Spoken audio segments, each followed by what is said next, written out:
అందరం కూడా ఎంతగానో అభిమానించి ప్రేమించేటటువంటి వ్యక్తి గౌరవ పార్లమెంట్ సభ్యులు కేశినేని చిన్ని గారికి మీ అందరికీ హృదయపూర్వక నమస్కారం. అనేక విషయాలు మాట్లాడారు పెద్దలందరూ. సమయం తక్కువగా ఉంది కాబట్టి నేను ఒక్క అంశాన్ని మాత్రమే ప్రస్తావిస్తాను.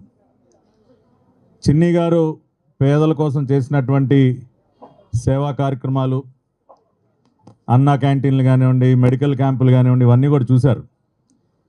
కానీ వాటన్నిటికీ మించి ఆయన చేసినటువంటి గొప్ప పని ఏంటంటే విజయవాడ పార్లమెంట్ పరిధిలో ఉన్నటువంటి తెలుగుదేశం పార్టీ కుటుంబ సభ్యులందరికీ కూడా ఒక ధైర్యాన్ని, అండని ఇచ్చారు. గతంలో అదే హోదాలో ఇక్కడ 10 సంవత్సరాల పాటు కొనసాగినటువంటి వ్యక్తి ఏ రోజు కూడా, నిర్మోహాటంగా చెప్తా ఉన్నా, ఏ రోజు కూడా ఏ కార్యకర్తకి కూడా ఉపయోగపడాల.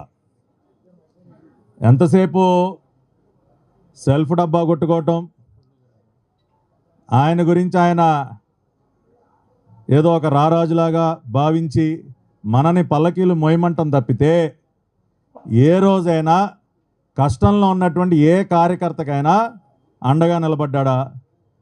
లేదు. కాబట్టి ఇవాళ రాజకీయ సన్యాసం తీసుకోవాల్సి వచ్చింది.